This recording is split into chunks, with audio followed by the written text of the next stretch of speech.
From fiery extinctions to the rise of giants, we're breaking down the wild prehistoric periods. Let's dive right in. Triassic period.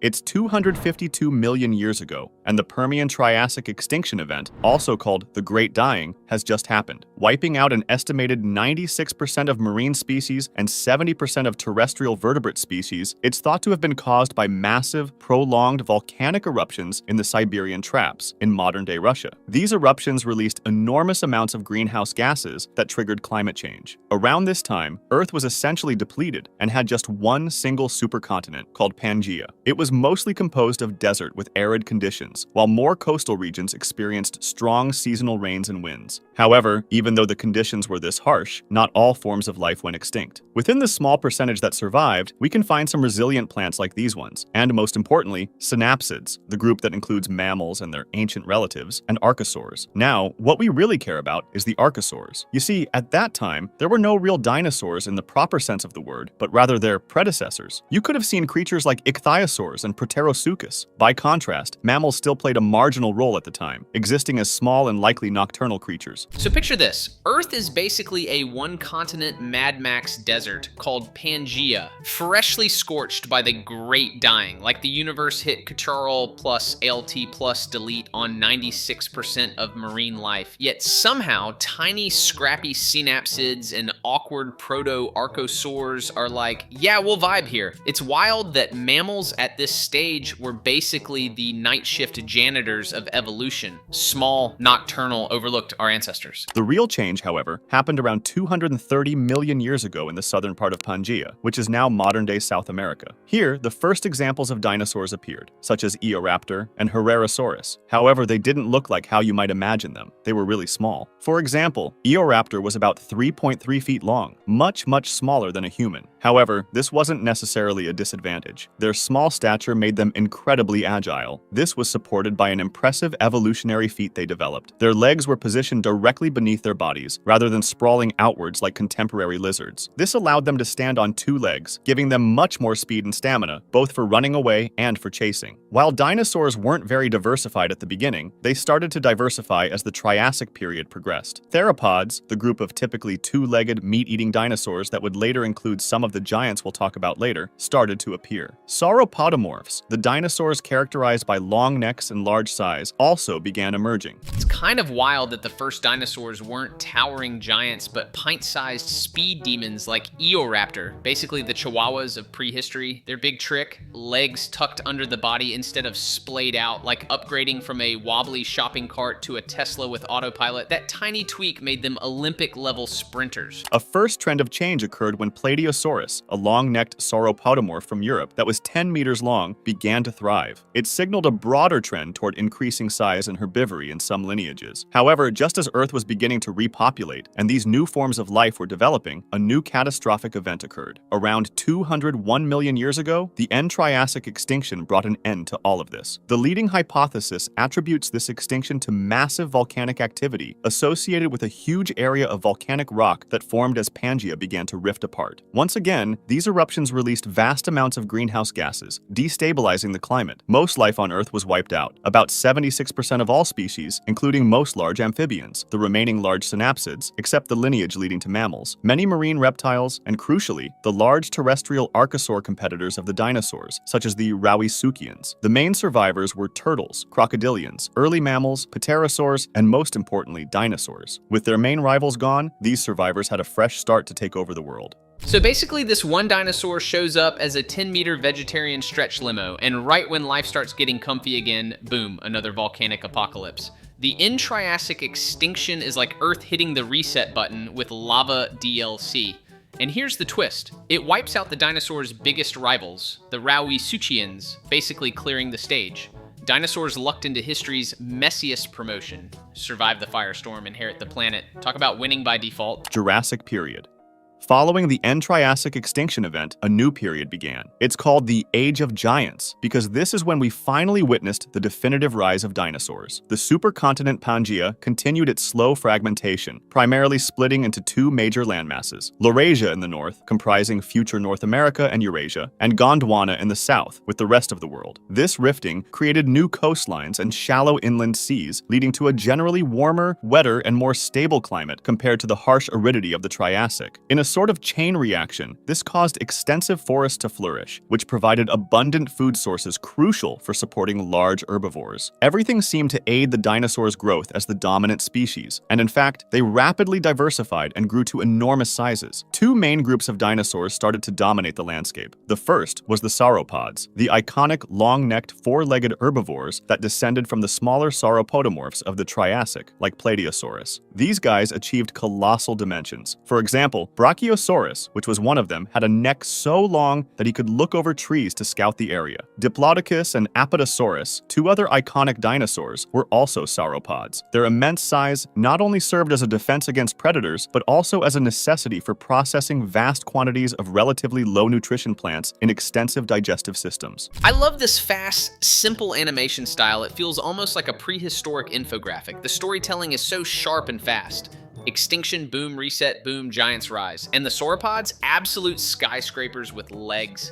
It's wild how a wetter climate basically turned Earth into a dinosaur growth spurt playground. The second major group was the theropods, which came straight from the Triassic period. These guys roamed on two legs and were carnivores, having all the traits of standard predators: sharp and recurved teeth, powerful claws, and agile movement on two legs. One of the most common dinosaurs from this group was Allosaurus, a predator so effective that it's said to have hunted sauropods or Stegosaurus. They're usually confused with T-Rexes, but they're not the same. They're just long-distant relatives. Another iconic dinosaur from the theropod group that developed around this time was Ceratosaurus, famous for the horn on its snout. However, not all dinosaurs were necessarily incredibly big. Smaller ones continued to exist, and matter of fact, one of the smallest dinosaurs of all time is found in this era. Compsognathus, a dinosaur that was as big as a chicken and hunted small lizards and insects. As a fun fact, birds originated specifically from the theropod group, with Archaeopteryx possessing feathers alongside reptilian features like teeth and a bony tail. It's important to note, however, that while theropods and sauropods were the two main groups of dinosaurs, there was an important third one, the ornithischians. These guys, also known as the bird-hipped dinosaurs, were entirely herbivorous and developed interesting strategies for feeding and defense. Stegosaurus, for example, developed a distinctive double row of plates along its back, likely for display or thermoregulation, and a spiked tail to defend itself from predators. The first examples of armored dinosaurs were also part of the ornithischians group, like the earliest ancestors of the later ankylosaurs, which had bony plates for protection. Around this time, the seas were dominated by plesiosaurs and pliosaurs, while the skies were ruled by pterosaurs, which diversified greatly, ranging from the long-tailed Rhamphorhynchus to the short-tailed Pterodactylus. Mammals, on the other hand, remained marginal just like in the Triassic period, being mostly nocturnal and insectivorous. So you've got these giant meat eaters strutting around like apex bullies, taking swings at anything that moved,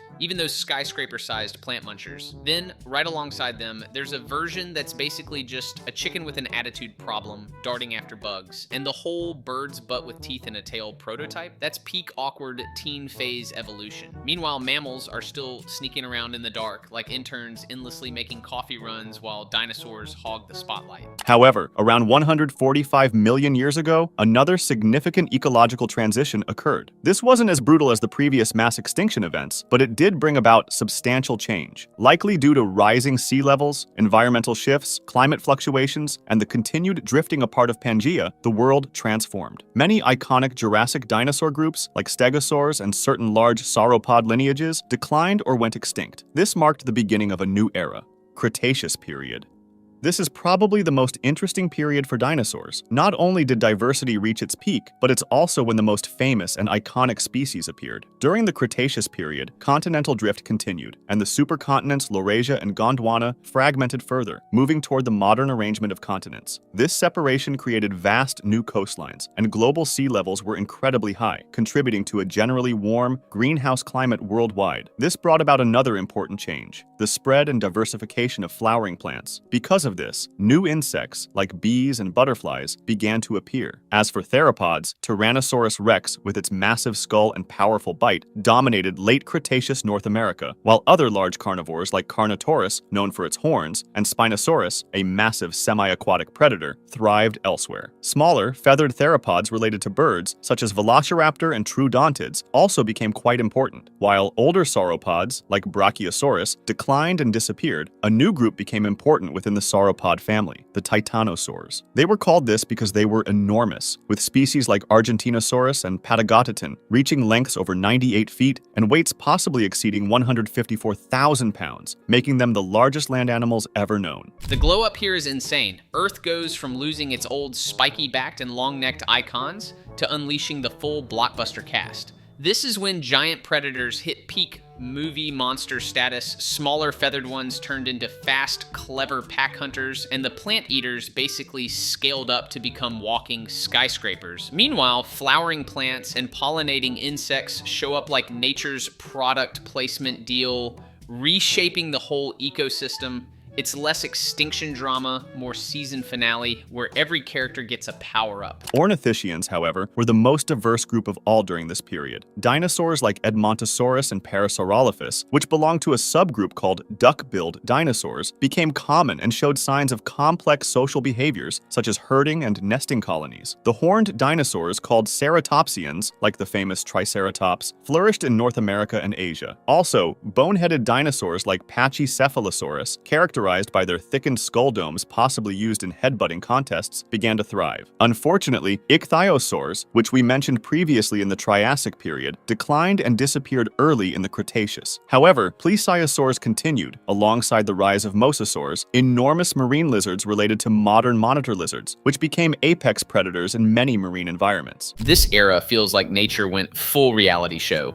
Duck-billed herds nesting in colonies like prehistoric suburbs, horned giants turning every fight into a jousting tournament, and dome-headed weirdos literally headbutting for bragging rights. Meanwhile, in the oceans, the old swimming reptiles bowed out and got replaced by giant lizard torpedoes that basically turned the seas into Shark Week on steroids. Land, air, and sea, every niche was crammed with some over-the-top contender. Evolution was clearly flexing here. In the skies, pterosaurs persisted, producing gigantic forms like Quetzalcoatlus, with wingspans rivaling small aircraft. Mammals, on the other hand, while still playing a marginal role, began diversifying, with some becoming herbivores or small carnivores. It was around this time that the ancestors of modern placental, marsupial, and monotreme mammals emerged. This incredibly diverse ecosystem, however, was brought to an abrupt end 66 million years ago with the Cretaceous Paleogene extinction event. A large asteroid or comet, approximately 10 kilometers wide, struck the Yucatan Peninsula, creating the Chicxulub crater. This impact triggered catastrophic environmental consequences, including widespread wildfires, tsunamis, and the ejection of massive amounts of dust and aerosols into the atmosphere. This blocked sunlight and caused a prolonged winter, leading to the collapse of global food chains. The event resulted in the extinction of roughly 75% of all species on Earth, including all non-bird dinosaurs, pterosaurs, mosasaurs, and plesiosaurs. However, survivors included birds, mammals, crocodilians, turtles, lizards, snakes, amphibians, fish, insects, and flowering plants. This set the stage for the subsequent Cenozoic era, known as the Age of Mammals. But that's a topic for another video. It's almost poetic that while sky kings with airplane wings and ocean monsters were flexing at their peak, one random space rock just rage quit the whole ecosystem. The real twist, that disaster is what let the underdog mammals crawl out of the shadows and eventually binge build iPhones and TikTok. The Paint Explainer did an amazing job with this video. The link is in the description. And hey, the next story, let's just say it's a wild one and nothing is quite what it seems. Stay nerdy.